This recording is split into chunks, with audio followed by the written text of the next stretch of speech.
17 जुलाई 1996 की शाम न्यूयॉर्क में JFK इंटरनेशनल एयरपोर्ट पर सामान्य हलचल थी। लोग अपने अपने गंतव्यों की तैयारी कर रहे थे। कोई बिजनेस ट्रिप पर, कोई छुट्टी पर और कुछ अपने परिवार के साथ समय बिता रहे थे।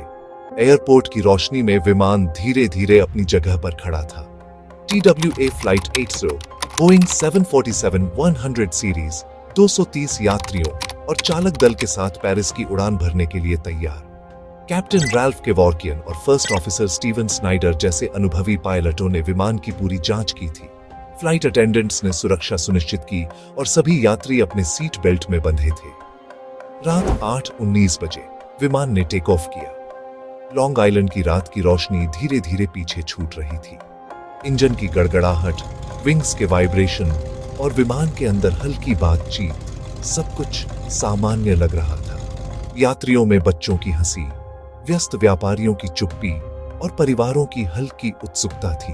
उड़ान की शुरुआत पूरी तरह सामान्य थी। कॉकपिट से कंट्रोल टावर तक संवाद नियमित था।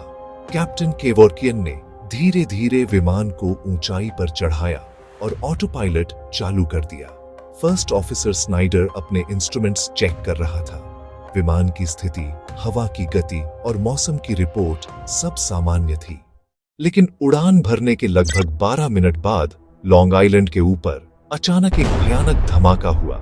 आसमान में तेज लाल नारंगी रोशनी चमकी और फिर आग की लपटें फैल गईं। नीचे से देखा गया कि विमान हवा में फट गया, 2 हिस्सों में टूटकर अटलांटिक महासागर में गिर गया।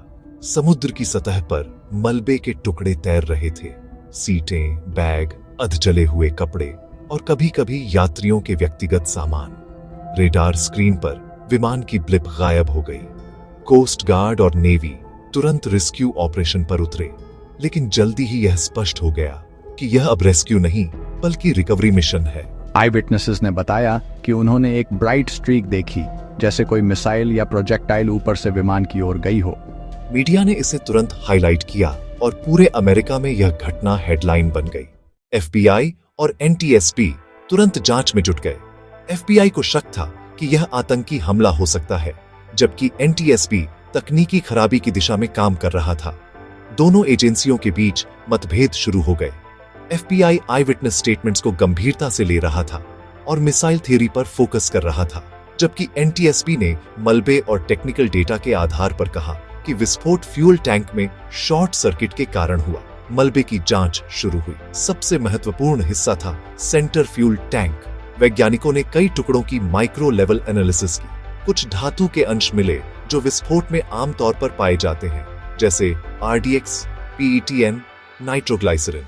FBI ने जैसे ही यह रिपोर्ट पाई, उन्होंने पूरे मलबे को रिस्ट्रिक्टेड घोषित कर दिया और NTSB के कई इंजीनियर्स को बाहर कर दिया।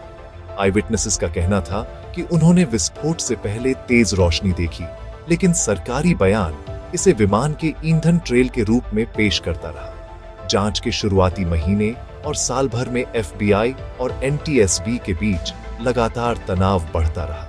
FBI ने मीडिया को नियंत्रित किया, आई विटनेस स्टेटमेंट्स बदलवाए और कहा कि मिसाइल थ्योरी केवल अफवाह है। आई विटनेस अकाउंट्स में लगातार कहा गया कि उन्होंने आकाश में लाल नारंगी रोशनी देखी, लेकिन ऑफिशियल रिपोर्ट में इसे इग्नोर कर दिया गया। 230 यात्रियों और चालक दल की फैमिलीज का दुख लगातार बढ़ रहा था। हर दिन नए सवाल, नए डर और नई अफवाहें। लॉन्ग आइलैंड के तट पर फैमिलीज ने मेमोरियल बनवाया, मोमबत्तियां जलाईं और हर मोमबत्ती एक जीवन की कहानी बताती है। NTSB ने 2000 में अपनी फाइनल रिपोर्ट जारी की, जिसमें कहा गया कि विस्फोट का कारण वायरिंग में शॉर्ट सर्किट और फ्यूल टैंक में वाष्प था। इसे एक्सीडेंट माना गया। लेकिन कई इंडिपेंडेंट इन्वेस्टिगेटर्स और पूर्व अधिकारियों ने कहा कि मिसाइल थ्योरी को दबाया गया और नेवी की गलती कभी पब्लिक नहीं हुई। कुछ पार्ट्स में एक्सटर्नल इंपैक्ट के निशान पाए गए थे। आई विटनेसेस लगातार कहते रहे कि उन्होंने आकाश में आग की लपट देखी। इस हादसे ने एविएशन इंडस्ट्री में बदलाव लाए। फ्यूल टैंक इनर्टिंग सिस्टम्स लगाए गए, वायरिंग स्टैंडर्ड्स सुधार दिए गए और पायलट्स की ट्रेनिंग में फ्यूल टैंक इमरजेंसीज शामिल की गई। TWA फ्लाइट 800 केवल तकनीकी हादसा नहीं था, यह सत्ता और सच्चाई के बीच की लड़ाई, मानव त्रुटियों और 230 लोगों की खोई हुई जिंदगी की कहानी थी। मीडिया, डॉक्यूमेंट्रीज और बुक्स में यह आज भी चर्चा में है। कंस्पिरेसी थ्योरीज जीवित हैं। आई विटनेसेस ने बताया कि एक्सप्लोजन से पहले तेज रोशनी ने विमान को प्रभावित किया। ऑफिशियल रिपोर्ट कहती है कि short circuit, fuel tank accident. ये मतभेद आज भी डिबेट का विषय है। 230 यात्रियों की याद में मेमोरियल और पब्लिक ट्रिब्यूट्स बने, लेकिन सवाल हमेशा रह गए। ये कहानी आज भी लोगों को याद दिलाती है कि सच्चाई कभी-कभी परतों में दबा रहती है और छोटी तकनीकी गलती भी बड़े हादसे में बदल सकती है। लॉन्ग आइलैंड की रातों में गूंजता वह विस्फोट, चमकती हुई लपट और अनकही सच्चाई आज भी रहस्य बनी हुई है। यह हादसा एविएशन सेफ्टी का टर्निंग पॉइंट भी बना, क्योंकि उसके बाद हर बोइंग 747 और अन्य बड़े विमान में फ्यूल टैंक इनर्टिंग सिस्टम, बेहतर वायरिंग और इमरजेंसी प्रोटोकॉल्स लागू किए गए। Eyewitnesses, media reports, whistleblowers और फैमिलीज की कहानी आज भी जीवित है।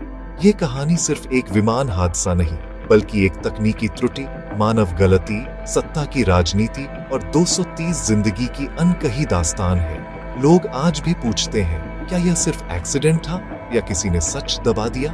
25 साल बाद भी TWA फ्लाइट 800 रहस्य बनी हुई है और यह हमें याद दिलाती है कि सच्चाई अक्सर परतों में दबा रहती है और कभी-कभी केवल समय और शोध के जरिए ही सामने आती है।